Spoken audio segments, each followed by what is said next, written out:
এই দেখো ডিমের ঝোল, এই দেখো ডিমের ঝোল, এই দেখো ভাত। বৌমার ছেলে খেয়ে চলে গেল ডাক্তারের কাছে। এই দেখো আমার চচ্চড়ি, আর এইটা একটু এখন পুরি আলু বেগুন দিয়ে ঝোল বসাবো। আগে আমার নাতিকে এখানে মটরের শাক ভাজা আছে, আর আমার নাতি খিদি পেয়ে গিয়েছে, তাড়াতাড়ি দাও তাড়াতাড়ি দাও।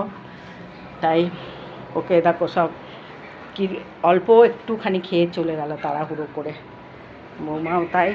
দেখো আমার নাতি খাচ্ছে ডিমের ঝোল আর মটরের শাক ভাজা। মোবাইল না দেখলে আবার ওর খাওয়া পেট ভরে না, ভাত খেতে পারে না। মোবাইল দেখছে আর খাচ্ছে। এই দেখো ডিমের ঝোল, এই দেখো দেখো। তোমরা কে কে খাবে চলে এসো। এই দেখো আমার নাতনি এখনো চান করেনি, ও আর আমি একসাথে খাবো, দেখি কখন চান করে খাই আমরা দুইজন।